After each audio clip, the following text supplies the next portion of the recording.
आतापर्यंत मी पाहिली नाहीये. एक आशा आहे की या मॅचमध्ये त्याच्याकडून ती बॅटिंग आता दिसेल. बघा वाव, काय चेंडू होता, पडल्यानंतर उसळी घेतलेली, काय वेगाने यष्टीरक्षकाच्या हातामध्ये विसावला हा चेंडू.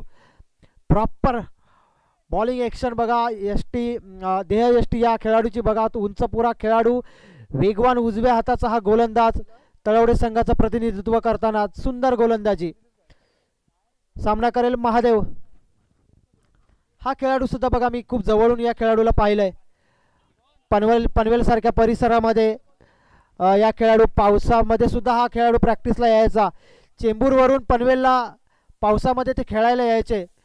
त्याच्या आगेस सुद्धा मी खेळलेलो आहे. असा हा महादेवसारखा एक क्रिकेटवरती प्रेम करणारा हा खेळाडू सलामीला आपल्याला खेळताना पाहतोय. चला, चांगली गोलंदाजी आपल्याला पाहायला मिळते. एक वेगवान पद्धतीची गोलंदाजी, वेग. हा खोलवर टप्प्याचा चेंडू, बा किती सुंदर क्षेत्ररक्षण त्या ठिकाणी सजवलंय. आणि त्याच पद्धतीची गोलंदाजी, ज्या पद्धतीने क्षेत्ररक्षण सजवलं गेलं त्याच पद्धतीची गोलंदाजी केली जाते ती अक्षयकडून. शिस्तबद्ध, अचूक लय, अचूक लेंथवरती मारा. काही प्रॉब्लेम असेल ना मित्रांनो तर कृपया तिकडेच थांबा, कारण बघा खूप ऊन आहे, थोडा आपल्याला थकवा येतो. बॅटची काढा घेतले, आला डिक्लेरेशन बॉक्समध्ये चेंडू. कधी कधी खेळाडू असंच हलक्यावरती घेतात या गोष्टी, परंतु आपल्याला आपण व्हिडिओ पाहिले असतील, सामन्यामध्ये काही खेळाडूंना दुखापती होतात. त्यामुळे जर काही त्रास होत असेल तर कृपया तिकडेच थांबा किंवा विश्रांती घ्या. परंतु आपली इंजरी जास्त वाढणार नाही याची काळजी घ्या, कारण क्रिकेट आहे, आपण आयुष्यभर क्रिकेट खेळत असणार. पण इंजरीला तेवढ्यातच आपण थांबवलं तर आपण आयुष्यभर चांगल्या प्रकारे क्रिकेट खेळू.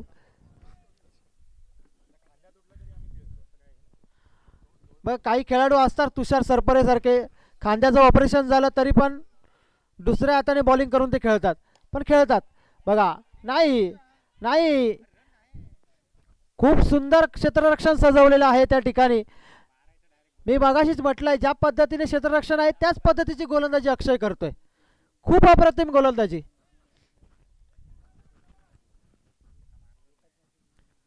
आणि मला आत्ताच एक समजलं त्याच्या बाबतीत, एक तो स्वतः इंजर्ड आहे बघा, त्याच्या हातामध्ये बँडेज लावलेले आहे अंगठ्याला, त्या हाताचा अंगठा फ्रॅक्चर आहे, तरी पण तो खेळतोय. बॅटिंग सुद्धा त्याने खूप सुंदर केली. पुन्हा चेंडू निर्धाव. खरंच या खेळाडूसाठी एकदा जोरदार टाळ्या होऊन जाऊ दे.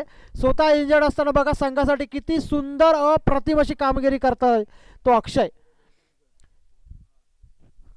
फलंदाजी सुंदर केली, त्याच्यानंतर गोलंदाजी बघा, पहिल्या षटकामध्ये केवळ 4 धावा दिलेत.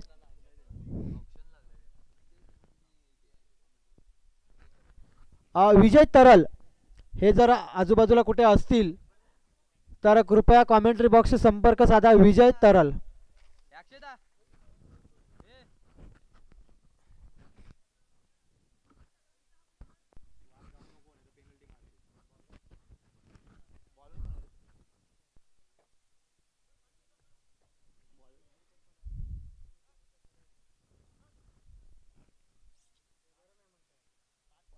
सुनील, आणि तो बॉलर कोण आहे खाली? बॉलर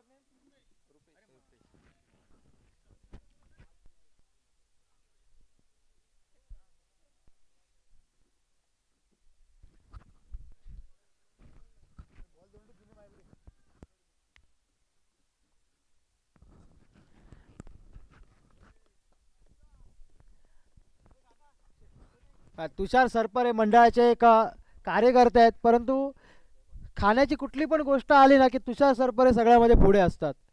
बघा, अध्यक्ष साहेबांना तिकडे पाहिलं की काहीतरी घेऊन येत आहेत, सरळ उठून अध्यक्षांचं स्वागत करायला गेले ते.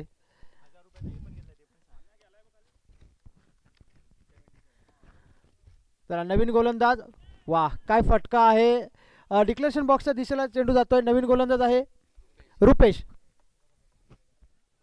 संकेत कडूला एक चांगली फलंदाजी करावी लागेल, कारण चुना कोळवण संघाला जर विजय प्राप्त करायचा असेल ना तर संकेत कडू चालणं खूप गरजेचं आहे, कारण संकेत कडूवरती या संघाची संपूर्ण भिस्त आहे. संकेत कडू आपल्याला माहिती आहे किती विस्फोटक असा फलंदाज आहे. लेग साईड त्याची जर आपण पाहिली किती स्ट्रॉंग आहे. गेला बाहेर. शॉर्ट पिच चेंडू आणि सरळ पाठवलंय सीमा पार, षटकार. मी म्हटलं होतं संकेत कडू जोपर्यंत मैदानावरती आहे ना तोपर्यंत सामना हा चुना कोळवण संघाच्या बाजूने असेल, आणि जर तळवडे संघाला विजय प्राप्त करायचा असेल तर संकेत कडूला लवकरात लवकर बाद करणं गरजेचं आहे. एक चांगला प्लॅन करावा लागेल संकेत कडूसाठी. एक मोठा खेळाडू आहे, विस्फोटक फलंदाज आहे. थोड्याशा चेंडूमध्ये तो सामन्याचे चित्र पालटतो. बघा हा चेंडू आहे ना, हा चेंडू प्रेशरचा चेंडू आहे.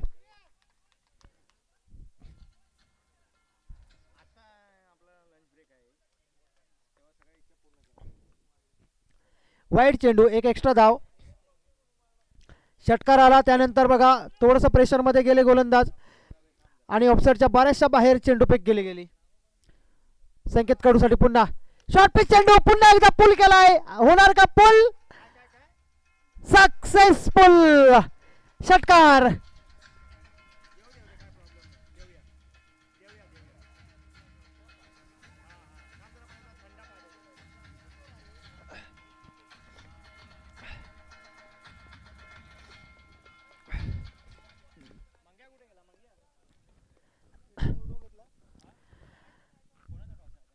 बघा संकेत कडू म्हणजे खूप या ठिकाणी फलंदाजी करताना तो खूप आनंदी असतो, कारण हे मैदान त्याचं होम ग्राउंड मैदान आहे.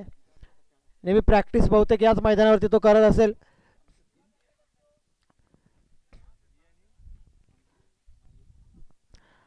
लेग साईडच्या दिशेला खूप स्ट्रॉंग अशी त्याची बाजू आहे, आवडती बाजू आहे. कुठलाही चेंडू असो तो लेग साईडच्या दिशेने खेचून त्याला षटकाराच्या दिशेला पाठवतो. एक व्यावसायिक खेळाडू आहे.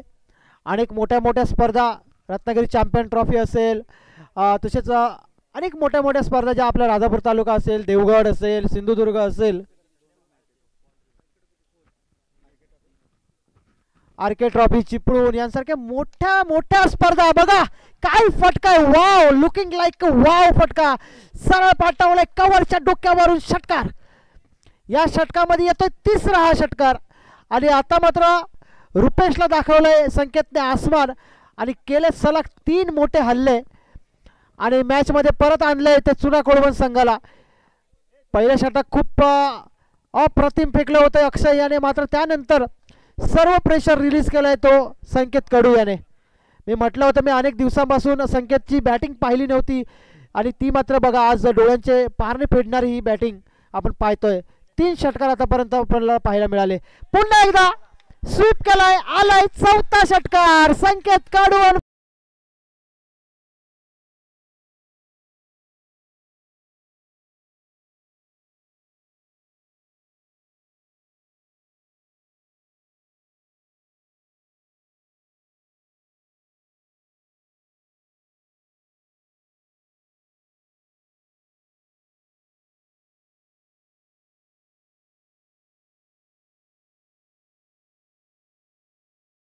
नहीं, फायर रूम है, झुकेगा नहीं साला. लगातार 4था षटकार त्याने मारलाय. एक चेंडू आपण वाईट पाहिला, परंतु जर तो वाईट चेंडू सोडला ना तर लगातार 4था षटकार आता आपण त्याच्या बॅटमधून पाहिला. येणार का 5वा? एक मोठं षटक चुना कोळवणसाठी. येणार का 5वा षटकार की रुपेश करणार काही कमाल? ओ काय चेंडू होता, काय चेंडू होता. अप्रतिम अप्रतिम, यष्टा उद्ध्वस्त केल्या होत्या जवळ जवळ या चेंडूने. थोडक्यामध्ये बचावला आणि चेंडू आला डिक्लेरेशन बॉक्स मध्ये. दुसरा षटक संपलंय. 2 षटकाच्या अखेरी धावसंख्या झाली ती 31.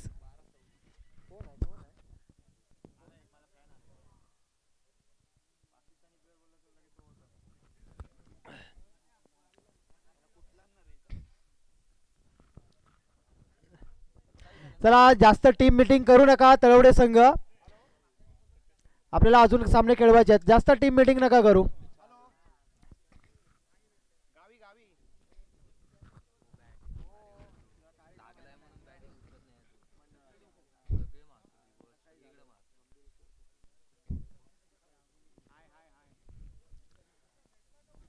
जरा पंचांनी पण कृपया याकडे नोंद घ्या. जास्त टीम मीटिंग करायला देऊ नका. आता मात्र महादेवला एकच काम करायचं आहे, ते म्हणजे फक्त स्ट्राईक रोटेट करायचे. कारण संकेत कडू सारखा प्लेयर आपल्या फॉर्म मध्ये खेळताना दिसतोय, चांगल्या टच मध्ये आपण पाहतोय. नवीन गोलंदाज आलाय तो सारिश.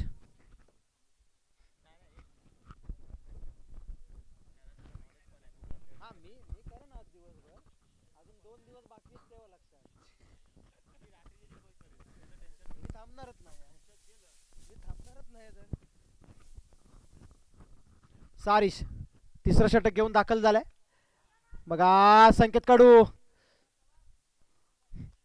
आलंय, स्ट्राईक वरती येतोय पुन्हा एकदा. धावसंख्या पोचते ती 32.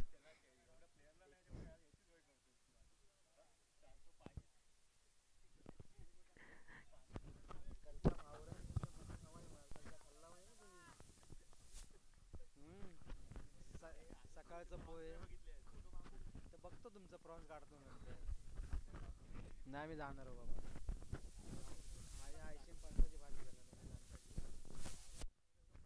सारिश पुन्हा चांगला फटका आहे. ओ काय केलंय या ठिकाणी बघा. मी तर म्हणेन या ठिकाणी झेल नाही मॅच सोडले जवळजवळ तळवडे संघाने. पण खूप चांगला ट्राय आहे या क्षेत्ररक्षणाचा. कारण आपण जेवढं म्हणतोय ना तेवढा हा सोपा झेल नव्हता. जमिनीच्या अगदी नजदीक असा हा झेल होता. एक चांगला ट्राय केला गेला. हे असे झेल घेताना बॉल चिकटावा लागतो हाताला. खूप चांगला प्रयत्न होता क्षेत्ररक्षकाकडून. आता मात्र पुन्हा एकदा सारिश महादेवसाठी चांगला फटका आहे. 1 बाउन्स. पुन्हा एकदा चेंडू जातोय हातामध्ये एका धावेसाठी. का थोडंसं आता मात्र कुठेतरी कॅल्क्युलेशन करून खेळताना दिसतोय तो संकेत. 9 चेंडू आणि 23 धावांची गरज आहे. थोडंसं मला वाटलं जर या चेंडूवरती एखादा मोठा फटका आला तर शेवटच्या षटकामध्ये एक 12 ते 13 धावा एक चांगलं आव्हान असेल. बघा चांगला फटका आहे. त्या ठिकाणी रन होऊ शकला असता, मात्र संकेतने नकार दिलाय. आता मात्र समीकरण होत आहे ते 8 चेंडू आणि 23 धावा. एक धाव या ठिकाणी निश्चितच मिळू शकली असती, परंतु स्ट्राईक रोटेट झाली असती. कारण संकेतला माहिती आहे या 2 चेंडूवरती एक चेंडूला आपल्याला मोठा फटका खेळायचा आहे. जर एक मोठा फटका आला तर मॅचमध्ये आपण शेवटच्या षटकामध्ये आहोत. परंतु त्याला एवढा पण विश्वास आहे, कारण मागील जर आपण षटक पाहिलं 4 षटकार त्या षटकामध्ये त्याने खेचले होते. त्यामुळे शेवटच्या षटकामध्ये सुद्धा तो अशी काही कमाल करू शकतो, तेवढं त्याच्यावरती कॉन्फिडन्स आहे. आता मात्र पुन्हा एकदा बघा बैठक शॉट आपल्याला पाहायला मिळाला एका धावेसाठी. आणि आता मात्र समीकरण झालं 7 चेंडू आणि 22 धावा. निश्चितच हा एक महादेवला ट्राय करावा लागेल. मला वाटत नाही की सिंगल आणि डबलसाठी जावं, एक ट्राय करावं लागेल. जर समजा फटका मोठा आला तर खूप मोठं आव्हान, खूप मोठं एक अंतर कमी होईल.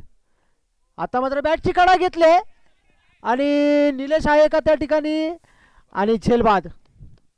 चांगला झेल घेतलाय निलेशने.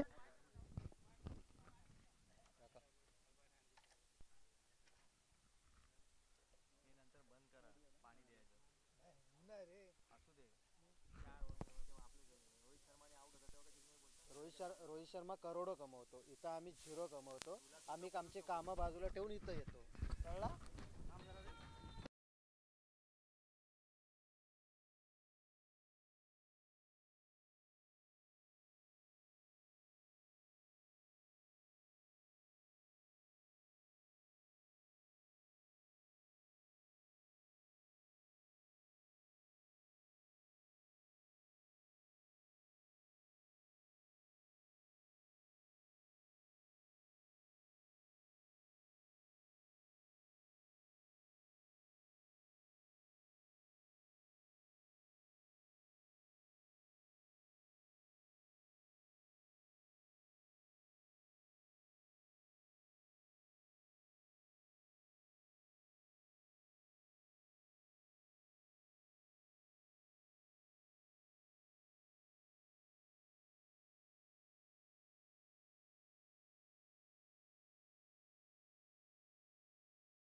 मग खेळतोय असा फटका बघा, त्याचा पहिल्याच चेंडूवरती फसवलं होतं त्याला, मात्र थोडंसं नशिबाची साथ संकेत कडूला मिळते. नाही, कुठलंही प्रेशर घ्यायचं नाही मित्रा, असं होत असतं बघा. झेल कुठलाही खेळाडू मुद्दामून सोडत नसतो. एक चांगला प्रयत्न त्याने केला होता, त्यानंतर खरंच एक ॲप्रिशिएट केलं पाहिजे त्या खेळाडूला, कारण त्याच्यानंतर तो खरंच जर समजा संकेत कडूने या सामन्यामध्ये काही कमाल केली तर नक्कीच तो थोडंसं प्रेशरमध्ये असेल हा क्षेत्ररक्षक. पहिला चेंडू पाठवलाय बघा, बघा पाठवलाय, यांनी खराब क्षेत्ररक्षक.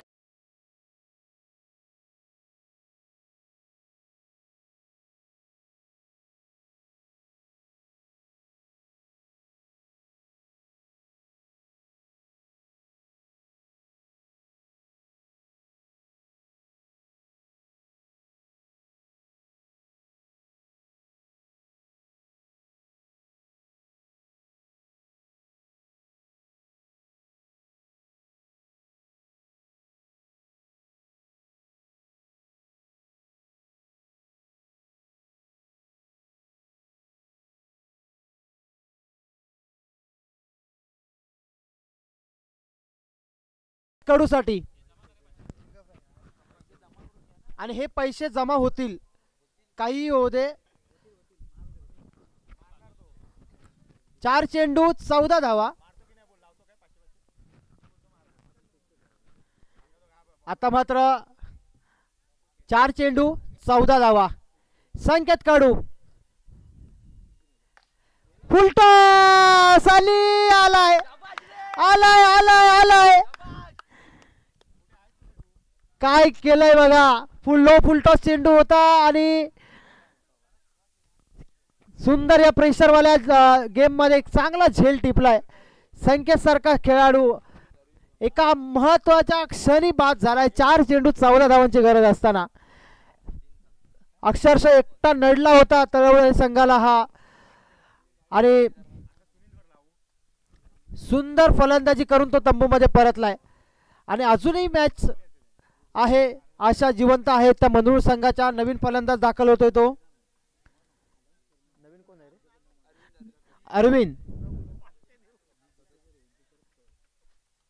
अरविंद. 3 चेंडू 14 धावा.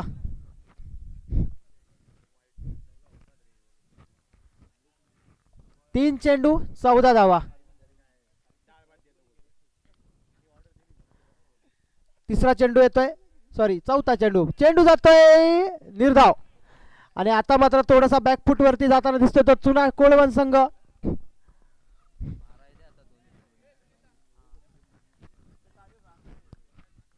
दोन चेंडू आणि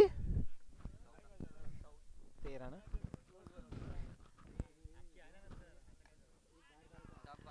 आणि आता मात्र जवळजवळ विजयी झालाय तो तळवडे हा संघ. एका चेंडूचा खेळ शिल्लक आहे, औपचारिकता केवळ बाकी आहे. यानंतर जो होणारा सामना आहे सार्थक 11 मंदरुळ विरुद्ध कुंभवडे, दोन्ही संघांनी तयारीत राहायचंय.